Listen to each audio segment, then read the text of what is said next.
Assalamualaikum dan salam sejahtera. Video ini bertajuk Sayangi Alam Sekitar. Apa itu alam sekitar? Alam sekitar membawa maksud keseluruhan fenomena sekeliling yang boleh mempengaruhi kehidupan sesuatu organisma. Sebagai contoh, fenomena yang berkait dengan iklim dan cuaca yang memberikan kesan kepada manusia seperti musim kemarau. Objektif kandungan video ini ialah yang pertama, masyarakat dapat mengetahui kepentingan memelihara dan memulihara alam sekitar. Selain itu, masyarakat juga dapat mengenal pasti perkaitan alam sekitar dengan teknologi semasa negara. Persoalannya, apakah kepentingan memelihara dan memulihara alam sekitar?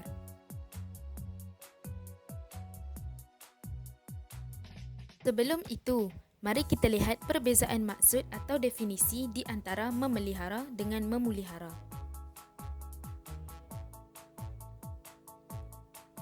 Perkataan memelihara berasal daripada kata dasar pelihara yang membawa maksud membela, menjaga, merawat dan lain-lain. Manakala memulihara pula berasal daripada kata dasar pulihara iaitu memulihkan atau melindungi sesuatu supaya sentiasa berada dalam keadaan yang baik.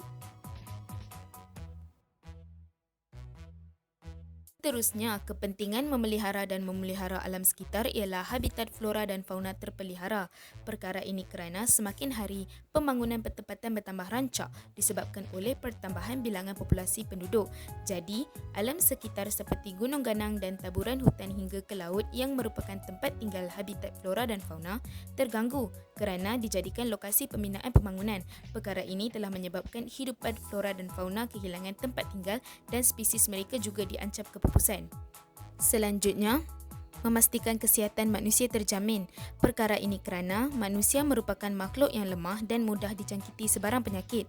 Oleh itu, pencemaran alam yang berlaku akibat pembebasan gas-gas berbahaya ke udara menyebabkan timbulnya penyakit yang mengancam nyawa manusia. Sebagai contoh, pembebasan gas karbon monoksida daripada aktiviti haram iaitu pembakaran hutan. Kemudian, dapat menarik perhatian pelancong. Perkara ini kerana Malaysia dikurniakan khazanah alam yang banyak, tidak kira di darat atau di laut.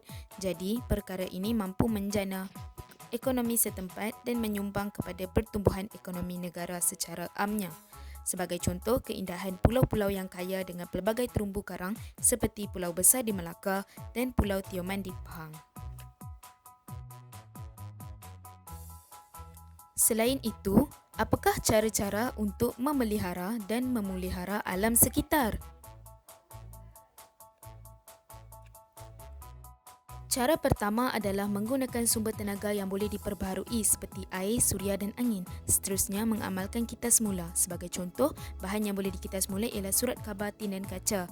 Cara ketiga pula adalah dengan menanam pokok kerana pokok membekalkan oksigen tambahan. Sebagai contoh, melalui aktiviti berkebun. Di samping itu, kesan yang akan diperoleh sekiranya tidak memelihara alam sekitar ialah berlaku pencemaran udara kerana pelepasan gas rumah hijau oleh kenderaan bermotor dan industri. Perkara ini menyebabkan sistem pernafasan manusia rosak. Selanjutnya, berlaku pencemaran sumber air yang memberi risiko berbahaya kepada kesihatan dan keselamatan awam. Sebagai contoh, mengalami cirit berit. Kemudian, berlakunya pencemaran bunyi yang menyebabkan kehidupan manusia dan kehidupan lain terganggu. Sebelum berakhirnya video ini, mari kita perhatikan contoh-contoh pengaruh sains dan teknologi kepada alam sekitar. Antaranya ialah penggunaan kereta hybrid dan penggunaan panel suria. Penggunaan beg plastik biodegradasi juga merupakan salah satu contoh yang terlibat. Itu sahaja ilmu yang dapat saya kongsikan dalam video ini. Terima kasih dan semoga bermanfaat.